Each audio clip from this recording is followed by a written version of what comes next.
જય શ્રી કૃષ્ણ. ચાલો સાંભળીએ પવિત્ર પુરુષોત્તમ માસ નિમિત્તે પુરુષોત્તમ માસની અણમાની રાણીની વાર્તા. ચિત્રસેન રાજાને બે રાણી, એક માનીતી અને બીજી અણમાનીતી. માનીતી રાણી એશ કરે અને અણમાનીતી ઠેબા ખાય. રાજા અણમાનીતીને કદી બોલાવે પણ નહીં. દાસી રોજ ભોજન આપી જાય અને અણમાનીતી એ ખાઈને પેટ ભરે. માનીતી રૂપનો અંબાર જાણે કાચની પૂતળી. જ્યારે અણમાનીતીનો દેખાવ સામાન્ય એમાં વળી માનીતીને પુત્ર જન્મ્યો પછી તો ધરતીથી વેંત ઊંચી ચાલવા લાગી.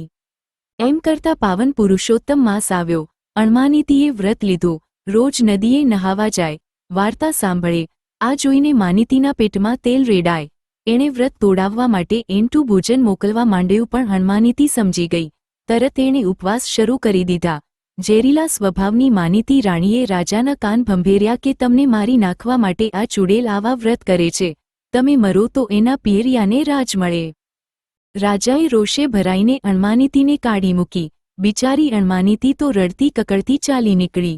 લથડિયા ખાતી જાય અને આગળ વધતી જાય. રસ્તામાં એક તરસી ગાય મળી. રાણીએ એને પાણી પાયું અને આગળ વધી. આગળ જતાં જીર્ણ શિવાલય આવ્યું. રાણીએ ત્યાં વાળી ચોળીને ચોખ્ખું ચણાક કરી નાખ્યું. જળ લઈને શિવને ચડાવ્યું. પાછી આગળ વધી. અન્ન જળ લીધા વગર 7 દિવસ સુધી ચાલતી રહી. 8મા દિવસે એક ઋષિના આશ્રમ પાસે બેભાન થઈને ઢળી પડી. પાછી આગળ વધી. અન્ન જળ લીધા વગર 7 દિવસ સુધી ચાલતી રહી.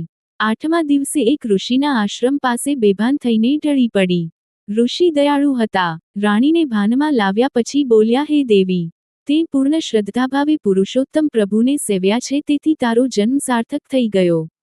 આ ક્ષણથી જ તારા સમસ્ત દુઃખોનો અંત આવે છે. તું મહેલે પાછી જા. વ્રતના પ્રભાવે તારી કાયા કંચન વર્ણી થશે. તારી કુખે દેવ જેવો પુત્ર જન્મશે, જે તારી કીર્તિ વધારશે. અંતકાળે વૈકુંઠ પામીશ.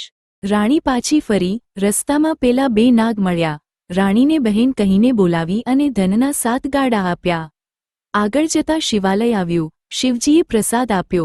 પ્રસાદ લેતા જ રાણીની કાયા કંચન વર્ણી થઈ ગઈ. ચંદ્ર સૂર્યના જ મળ્યા. આગળ જતા ગાય મળી. ગાયે દૂધનો અક્ષય કળશ આપતા કહ્યું કે રાણી, તે મારી તરસ છીપાવી છે. હું તને આ કળશ આપું છું. આમાંથી મોં માગ્યા મિષ્ટાન મળશે. નગર દરવાજે ગાયનો ગોવાળ મળ્યો. એણે જઈને રાજા રાણીને સમાચાર આપ્યા. પુરુષોત્તમ પ્રભુએ રાજા રાણીનું હૃદય પલટાવી નાખ્યું.